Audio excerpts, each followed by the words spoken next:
عالمی شہرت یافتہ ڈاکٹر محمد معین کہتے ہیں کہ ایک فرانسیسی بچے کو میرے کلینک میں سے لایا گیا اور مجھ سے کہا گیا آپ اس سے کیا پوچھنا چاہیں گے؟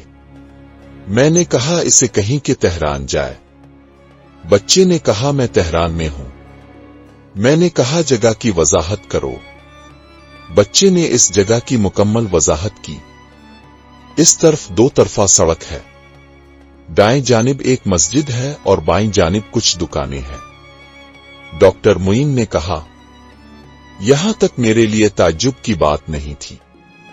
احتمال یہ تھا کہ ٹیلی پیتھی عامل نے خیالات پڑھ کر بچے کے دماغ پر نقش کر دیے اور بچہ اس کی نظروں سے تہران کو دیکھ رہا تھا۔ مجھ سے پوچھا گیا اب کہا؟ میں نے کہا اسے میدان جالا بھیج دو۔ وہ میدان جالا چلا گیا اور اس جگہ کی ایسے وضاحت کی جیسے خود میدان جالا میں موجود ہو۔ اس کے بعد میں نے کہا اسے 400 دستگاہ بھیج دو۔ وہ 400 دستگاہ چلا گیا اور اس جگہ کی ایسے نشاندہی کی جیسے وہ وہاں موجود ہو۔ اس کے بعد میں نے اسے اپنے گھر بھیجا۔ اس نے گھر کی ایسے وضاحت کی جیسے وہ وہاں موجود ہو۔ پھر وہ گھر کے اندر داخل ہوا۔ میں نے اسے کہا اب کیا دیکھ رہے ہو؟ اس نے کہا ڈائننگ ٹیبل اور سامنے کچن ہے۔ میں نے پوچھا اور کیا دیکھ رہے ہو؟ اس نے کہا دائیں جانب سیڑھیاں اوپر کی جانب جا رہی ہیں۔ میں نے کہا اور کیا دیکھا؟ اس نے کہا ایک بیڈ روم میں ایک عورت سو رہی ہے۔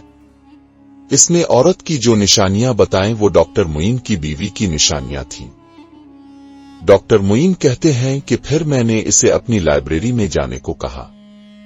جب وہ وہاں گیا تو میری سوچ کے برعکس اس نے کہا کہ یہ کمرہ خالی ہے، اس میں کچھ نہیں ہے، صرف ایک ٹیبل اور اس پر ایک لیمپ اور ایک کتاب ہے۔ اب مجھے حیرت ہوئی۔ میں نے گھر آ کر جلدی سے بیوی کو خط لکھا کہ فلاں دن اور فلاں وقت اپنے حالت کے بارے میں آگاہ کرو، خاص طور پر میری لائبریری کی صورتحال کے بارے میں بتاؤ۔ خط کا جواب ایک ہفتے سے پہلے ہی آ گیا۔ معلوم ہوا اس دن یہ لوگ کمروں کی صفائی کر رہے تھے اور مجھ سے پوچھے بغیر یہ میرے کتابوں کو کمروں سے باہر لے گئے تھے۔ صفائی میں مدد کے لیے ٹیبل وہاں رکھا ہوا تھا۔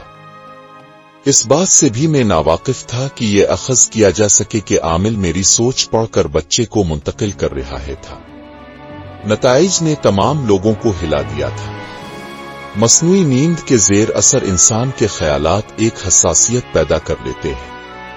یہ اس بات کی نشاندہی ہے کہ انسان میں کچھ ایسی قوتیں موجود ہیں جن سے ہم ناآشنا ہیں۔